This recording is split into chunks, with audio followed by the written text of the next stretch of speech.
नमस्कार दोस्तों। आज हम बात करेंगे सेंट्रल स्लीप एपनिया नाम की बीमारी के आइडेंटिफिकेशन के बारे में। मैंने बताया था पिछली वीडियोस में कि ये जनरली इग्नोर हो जाती है, तो हम इसको आइडेंटिफाई कैसे कर सकते हैं। और पिछली वीडियो में हमने ये भी बात की थी कि ये कितनी इंपॉर्टेंट है। यह मरीज की मॉर्टेलिटी से काफी सिग्निफिकेंटली एसोसिएटेड होती है।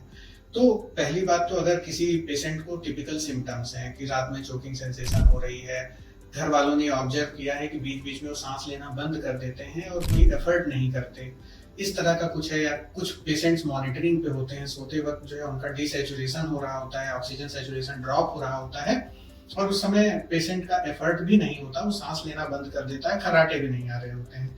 तो अगर इस तरह के सिनेरियोज हैं तो ऑब्वियसली पेशेंट की स्लीप स्टडी करके उसमें सेंट्रल स्लीप एपनिया आइडेंटिफाई किया जा सकता है। दूसरी बात आती है रिस्क फैक्टर्स की।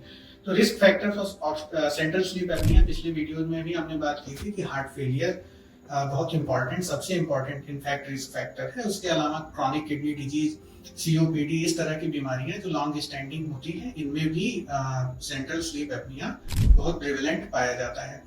और तीसरी चीज आती है इंसिडेंटल फाइंडिंग। कई बार स्लीप स्टडी होती है, उसमें प्रीडोमिनेंटली ऑब्स्ट्रक्टिव स्लीप एपनिया आता है, उसमें सेंट्रल इवेंट्स भी होते हैं, लेकिन वो सेंट्रल स्लीप एपनिया के क्राइटेरिया को फुलफिल नहीं करते, तो उस समय उसको इग्नोर कर दिया जाता है। लेकिन यह चीज रिसर्च में सामने आई है कि अगर सेंट्रल इवेंट्स पेशेंट्स को हो रहे हैं तो उस पेशेंट की मॉर्टेलिटी का रिस्क काफी बढ़ जाता है।